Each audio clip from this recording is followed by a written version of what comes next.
Pasti udah pada nonton dong Squid Game, serial Netflix yang bikin heboh sedunia itu. Orang-orang rela mati demi duit, ngeri banget.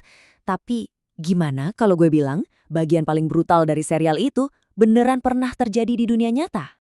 Coba deh lihat ini. Sebelah kiri itu fiksi dari Netflix ya kan? Nah yang kanan itu fakta sejarah. Sama-sama pakai baju olahraga biru. Sama-sama dikasih nomor biar nggak punya nama. Dan tidurnya di ranjang susun yang persis sama. Serem banget. Dan ini bukan kebetulan sama sekali. Ada pepatah yang bilang kenyataan itu jauh lebih kejam daripada fiksi. Dan ini bener-bener pas banget. Soalnya kita bakal ngebongkar kisah nyata dari Brothers Home. Dengar namanya sih kayak panti sosial, padahal aslinya ini adalah kamp konsentrasi. Dan semua mimpi buruk ini akarnya cuma satu. Obsesi akan citra. Jadi ceritanya Korea Selatan lagi siap-siap jadi tuan rumah Olimpiade. Mereka pengen banget kelihatan sempurna di mata dunia. Dan mereka rela ngelakuin apa aja, bener-bener apa aja, buat itu. Oke, jadi kita mundur sedikit ke tahun 80-an. Waktu itu Korea Selatan dipimpin rejim militer Chun Doo-hwan. Nah, mereka dapat kesempatan emas nih jadi tuan rumah Asian Games tahun 86 dan Olimpiade Seoul tahun 88. Demi gengsi, pemerintah pun ngelancarin operasi raksasa buat membersihkan jalanan kota mereka. Nama resminya serem banget, pembersihan sosial. Jadi buat pemerintah waktu itu, orang-orang seperti tunawisma, penyandang disabilitas, bahkan pedagang kaki lima, itu bukan manusia yang perlu dibantu. Mereka dianggap sampah visual. Iya, polusi yang harus disingkirkan dari pandangan mata biar negara kelihatan kinclong. Nah, disinilah semuanya jadi makin gila.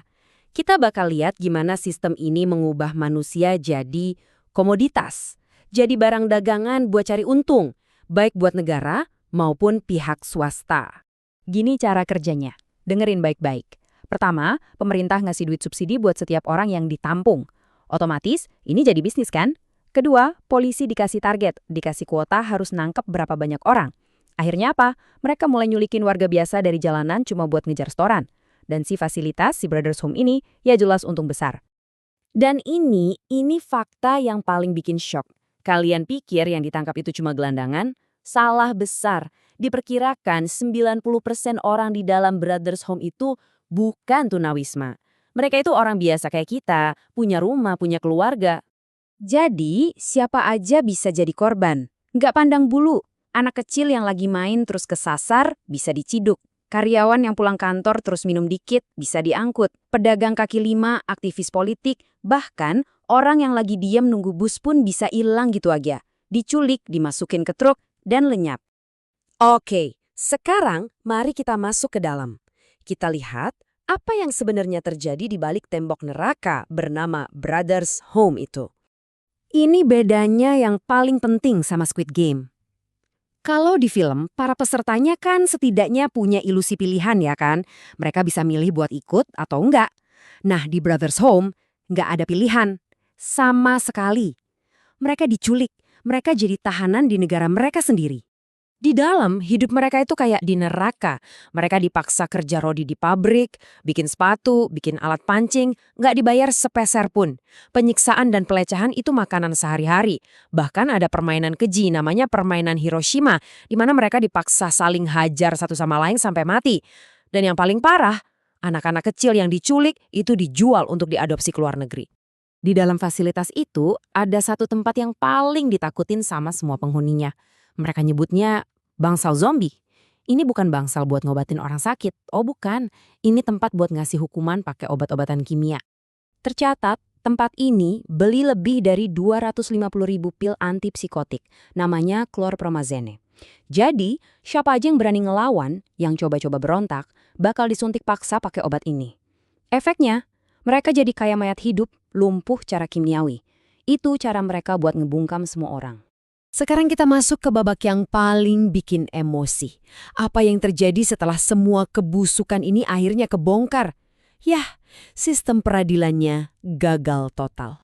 Coba lihat aja perbandingan ini. Korban tewas yang tercatat secara resmi itu lebih dari 551 orang. Dan hukuman buat si pemilik fasilitas cuma 2,5 tahun.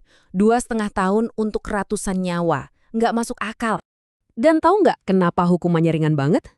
karena si pemilik, Park In-keun, itu nggak pernah diadili atas kasus pembunuhan atau pelanggaran HAM. Nggak pernah. Dia dihukum cuma karena penggelapan uang subsidi.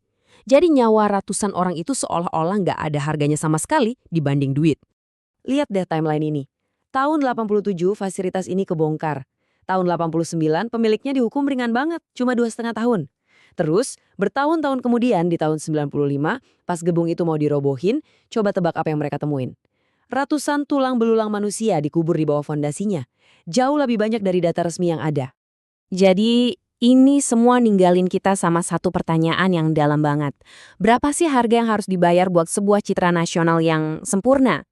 Dan yang lebih penting, siapa yang akhirnya harus menanggung semua biayanya dengan nyawa dan penderitaan mereka?